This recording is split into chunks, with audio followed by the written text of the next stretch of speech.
There's a problem here. Doctor Strange in the Multiverse of Madness, while it's actually a really great movie, has several pretty noticeable issues, including certain cameos, unanswered questions, and one big glaring issue that a lot of Marvel movies have started to fall into. But before we get into it, spoiler alert for Doctor Strange 2, since we'll be going over all the spoilers in the movie as well as the pretty scary horror scenes in the film. But first, let's start with the movie's opening scene. The first issue with the Multiverse of Madness was the really cold opening scene. We got absolutely no introduction to the characters on screen, the alternate Defender Strange and America Chavez. While I usually like a cold open like you might see in The Office, I don't feel like this cold open was done very well. It was like it was simply there in an effort to shorten the film's runtime, leaving very little time for setting up the plot of the film. One thing I did like about the beginning of the film was at the reception for Christine's wedding when Strange turned her water into wine, just like the story of Jesus turning water into wine during the wedding at Cana. After the big monster battle though, we were sent right into Wanda's introduction to the film, and Doctor Strange's first conversation with Wanda seemed really unnatural. There were lots of badly placed cuts in their conversation, making it seem like their dialogue was just unrealistic, kinda like a soap opera or an old sitcom. The next issue lies in the character cameos in the film. Professor Xavier, Captain Carter, Reed Richards, and Black Bolt of the Multiversal Illuminati were pretty much wasted. These actors and the characters they portrayed had so much potential to add to the movie, but their time in the film was cut really short by Wanda. John Krasinski as Reed Richards, or Mr. Fantastic for instance, had so much potential to act as a leading character in the movie, but Wanda just turned him into rubber bands with the little Expecto Patronum and ended his time in the film. While their cameos were basically wasted, I actually really enjoyed their death scenes. It was just so unexpected that all of them would die so quickly. It reminded me of the completely unexpected scene in the TV show Invincible, where Omni-Man killed all the Guardians of the Globe. Also, just because they're dead in this universe, it doesn't mean we won't see them again in an alternate universe, so we may still get to see John Krasinski again in the Fantastic Four. The biggest issue with the movie though lies in an issue that we've started to see in a lot of Marvel films, which is that we don't ever get a grounded, friendly neighborhood conflict anymore. Instead, we get world-ending events, global conflicts, or alien invasions.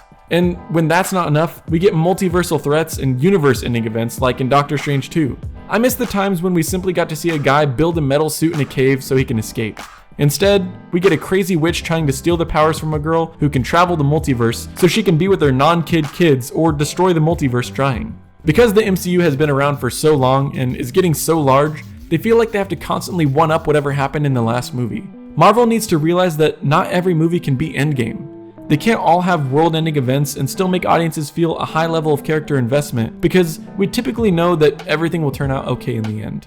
Also, it seemed like they were trying to shove just too much into one movie. We were left with a lot of unanswered questions, such as where did America Chavez come from? Or where did she get her powers? And we also just had the bomb dropped on us that our dreams are visions into our multiversal selves' lives. It just didn't make much sense, and it left us with more questions than answers. Also, what was up with Doctor Strange's third eye? My only guess is that it's a symbol of Chthon possessing Doctor Strange after he used the Darkhold, since Chthon is the one who created the Darkhold and gave the Scarlet Witch her powers.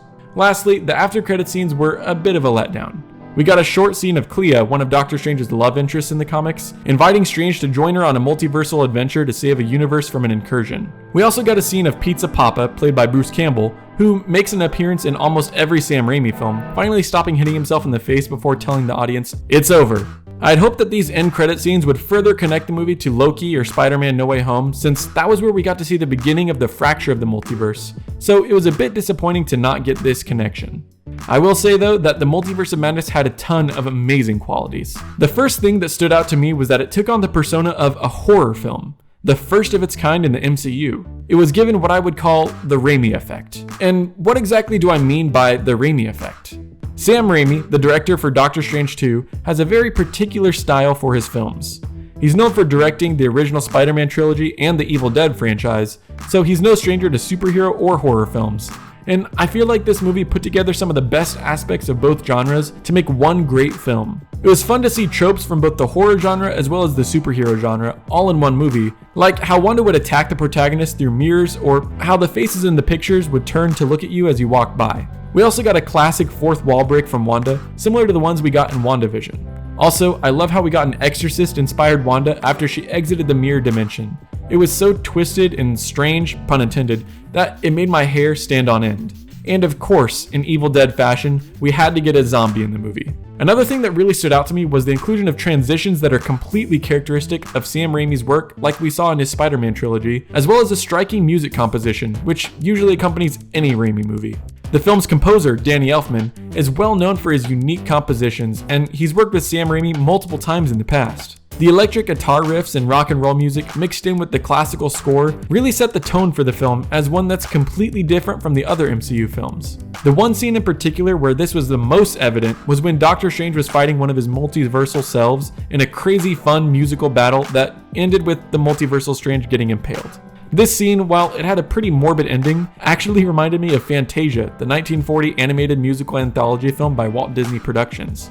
The way the music interacted physically with the characters and their surroundings perfectly encapsulated the effects present in Fantasia. Doctor Strange in the Multiverse of Madness has to be the craziest Marvel movie we've gotten to date, even superseding the craziness of Avengers Endgame and Infinity War. Although it had several issues such as the wasted cameos, unanswered questions, and the unnecessary one-upsmanship Marvel movies seem to have, always trying to top the last world-ending event, Doctor Strange 2 was still an absolutely amazing film, and I can't wait to see where the Marvel Multiverse will take us next. Anyways, that's going to be all for today. If you like what you saw, check out the video on your screen for some different content, or drop a comment below on something else you'd like to see. Also, don't forget to like and subscribe, as it truly does help me out, and thanks for watching Rocket Riley.